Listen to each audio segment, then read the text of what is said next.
জুলাই অভ্যুত্থানের সময় সাভারের আশুলিয়াতে ৬ জনকে গুলি করে হত্যা এবং পরবর্তীতে তাদের মৃতদেহ পোড়ানোর অপরাধে মানবতা বিরোধী মামলার রায় আজ ঘোষণা করা হবে। ইতিমধ্যেই মামলার আনুষ্ঠানিক কার্যক্রম শুরু হয়েছে। এই মামলার রায়কে কেন্দ্র করে আন্তর্জাতিক অপরাধ ট্রাইব্যুনালে অতিরিক্ত আইনশৃঙ্খলা বাহিনী মোতায়েন করা হয়েছে।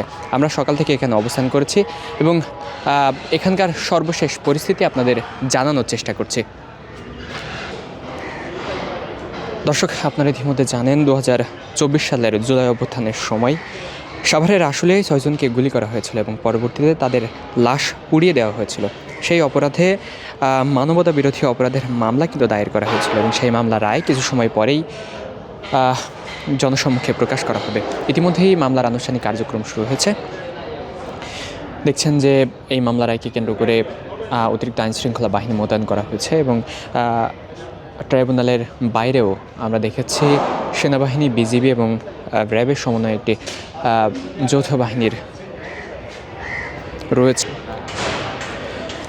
বিচারপতি নজরুল ইসলাম চৌধুরীর নেতৃত্বাধীন 3 সদস্যের আন্তর্জাতিক অপরাধ ট্রাইব্যুনাল 2-এ আজ এই মামলার রায় ঘোষণা করা হবে।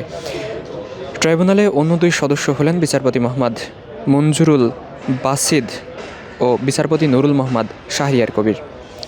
দর্শক, এই মামলায় আসামি মোট 16 জন। তাদের মধ্যে গ্রেপ্তার করে কারাগারে আছেন 8 জন আসামি। আর তারা হলেন ঢাকা জেলার সাবেক অতিরিক্ত পুলিশ সুপার আবদুল্লাহিল কাফি, সাভারের সার্কেলের সাবেক অতিরিক্ত পুলিশ সুপার মোহাম্মদ শহীদুল ইসলাম, ঢাকা জেলা গোয়েন্দা পুলিশ ডিবি উত্তরের সাবেক পরিদর্শক মোহাম্মদ আরাফাত হোসেন, আশুলিয়া থানার সাবেক উপপরিদর্শক আব্দুল মালিক, আরাফাত উদ্দিন, কামাল হাসান ও শেখ আফজালুল হক এবং সাবেক কনস্টেবল মুকুল চোকদার। দর্শক, 2024 সালের জুলাই অভ্যুত্থানের সময় সাভারের আশুলিয়ায় যে ঘটনাটি ঘটেছিল সেই ঘটনা সারা বাংলাদেশের মানুষকে কিন্তু নাড়িয়ে দিয়েছিল এবং সারা বাংলাদেশের মানুষ আজও কিন্তু তাকিয়ে রয়েছে এই অপরাধ ট্রাইব্যুনালের দিকে। একটু জানিয়ে রাখি, জুলাই গণঅভ্যুত্থানের সময় 2024 সালের 5 আগস্ট আওয়ামী লীগের সরকার পতনের দিন আশুলিয়া থানা এলাকায় 6 জনকে গুলি করে তাদের লাশ পুড়িয়ে দেওয়া হয়েছিল। তাদের মধ্যে একজন গুরুতর আহত ছিলেন, তাকেও পুড়িয়ে দেওয়া হয়েছিল। সেদিন যারা নিহত হয়েছিলেন তাদের মধ্যে রয়েছেন সাদ্দাম হোসেন, সাবুর, তানজিল মাহমুদ, বায়াজিদ বোস্তামি ও আবুল হোসেন প্রমুখ। আন্তর্জাতিক অপরাধ ট্রাইব্যুনাল 2 থেকে ইতিমধ্যেই এই মামলার রায়ের কার্যক্রম কিন্তু শুরু হয়েছে। দর্শক, আপনাদেরকে আরও একটি বিষয় জানিয়ে রাখি, এই মামলায় মোট 53 জনকে সাক্ষী করেছিল প্রসিকিউশন।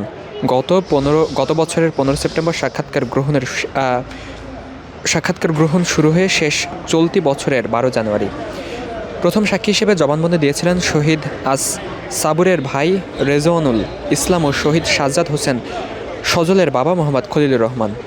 22 কর্মদিবসের তদন্ত কর্মকর্তা জানান 22 দিবসের তদন্ত কর্মকর্তা জানে আলম খানসহ 24 জনের সাক্ষ্য কিন্তু নেওয়া হয়েছিল। দর্শক, আন্তর্জাতিক অপরাধ ট্রাইব্যুনাল থেকে এই ছিল সর্বশেষ। পরবর্তী সংবাদ রাখার জন্য